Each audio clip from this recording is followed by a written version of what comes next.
One of the biggest questions that people have been asking about Avengers Doomsday and Avengers Secret Wars related to Doom might have just been answered. And that question is, how does Doom become God Emperor Doom? And how does he become the creator and the king, the god of Battleworld? The reason that this is such a big question that everybody has been asking so far is because the way Doctor Doom has been set up, or really the lack of how Doctor Doom has been set up in the MCU, is very different than the way Doctor Doom's story goes in the comics for Secret Wars. But more specifically, the time runs out storyline that leads directly into Secret Wars. And that's kind of the issue right there. We have nothing that builds up to Doomsday, and Doomsday and Secret Wars, the films, are kind of encapsulating the entirety of the Secret Wars comics, meaning it's not just going to be Avengers Secret Wars that will kind of mimic the Secret War story from the comics, but both Doomsday and Secret Wars are essentially one story. So by really not having anything that builds up to Doctor Doom, Marvel has somewhat created a problem. In the comics, the time runs out storyline is very vital to what happens in Secret Wars. Doctor Doom is actually trying to save the multiverse, and he's working with Molecule Man to do so. And Molecule Man is very important for how Doctor Doom becomes God Emperor Doom. So are the Beyonders, and we don't have either of those in the MCU right now. Whether it be one Beyonder like it was in the first Secret Wars or multiple like it was in the second, they haven't been introduced. Neither has a Molecule Man. So this seemingly points us to the fact that Marvel Studios probably isn't going to go that route with Doctor Doom in Doomsday and Secret Wars. And that's not necessarily a bad thing, because Marvel never really 100% adapts anything from the comics. They take inspiration from the comics and they loosely adapt stories onto the big screen. So that's expected, but Doctor Doom still needs to become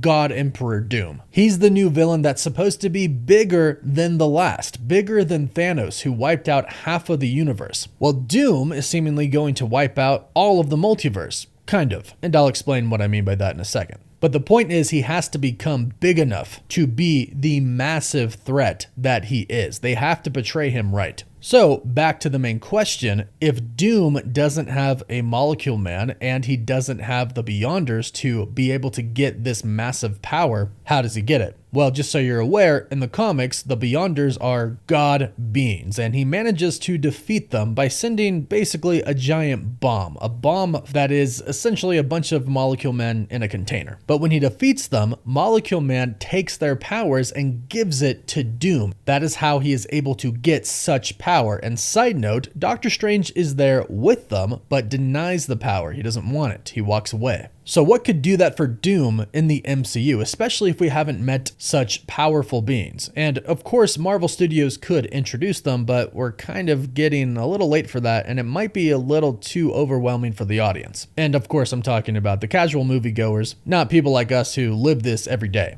Well, like I mentioned, a problem is a lack of buildup for Doom, but according to a couple of new reports, we actually are getting that buildup. And what's interesting is that the solution to Doom's problem is also the solution of how to restore the multiverse. So essentially, how the multiverse could be destroyed and then rebuilt is the same mechanism: Franklin Richards. According to a new report from the insider My Time to Shine Hello, Doom will take Franklin Richards and will use him for his plans. Now, this also lines up with another report that we've heard recently about what the Fantastic Four's post-credit scene is. And don't worry, I won't spoil anything without giving you a warning first. But they did have test screenings for the Fantastic Four First Steps, and the Hollywood Reporter was in attendance, and they did confirm there was a post-credit scene, and we have heard what it is. If you don't want any spoilers, mute the video for about 10 seconds. The post-credit scene reportedly is Sue Storm with her son Franklin Richards. She leaves the room for a second, she comes back, and Doctor Doom is there next to Franklin. So spoilers over, but basically there is validity to this claim. And if you think about it, we've already learned from footage that they've shown, Galactus can sense how powerful Franklin Richards is before he is even born. The footage that they showed at CCXP has Sue Storm going into labor while the Silver Surfer is trying to grab the son from her before he's even born. So they are clearly going to establish that Franklin Richards, the son of Reed and Sue, is going to be an incredible being. And here's where it gets kind of interesting. One leak said that Franklin is going to have god-like power of molecular manipulation.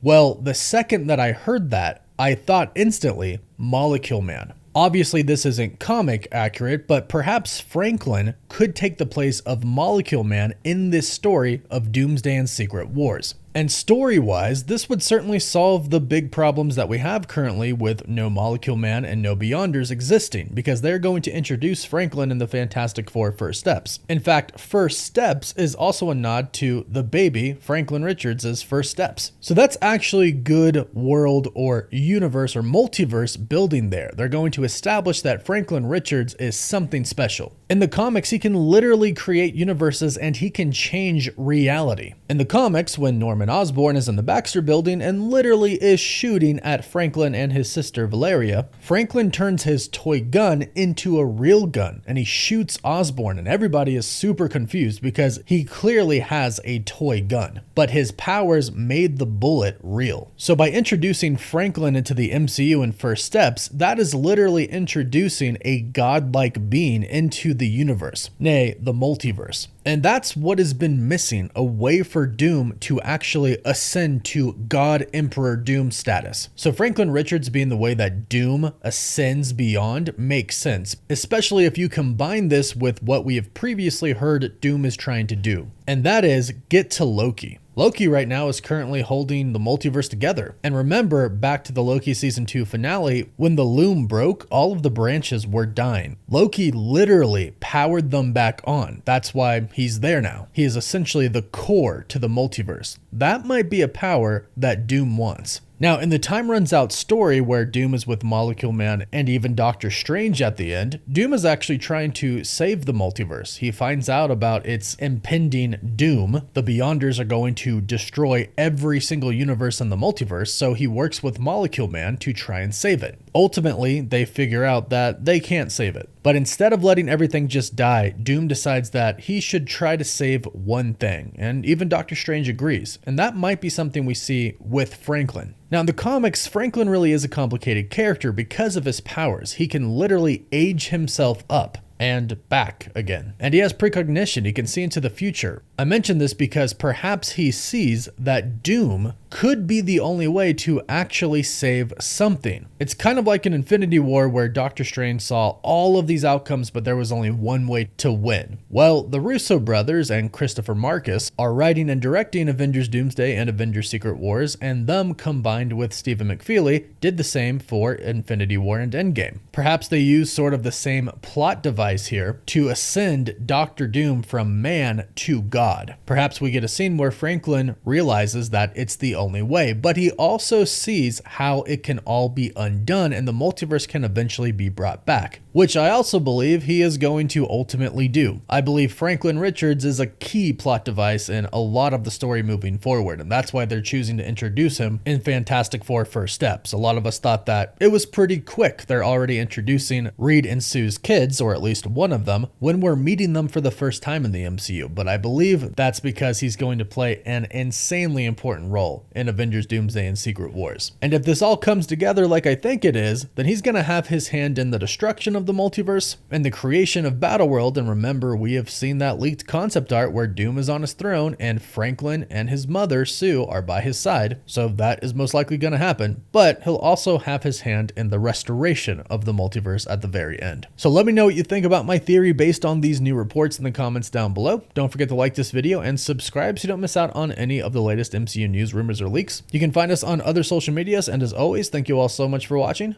Woof woof.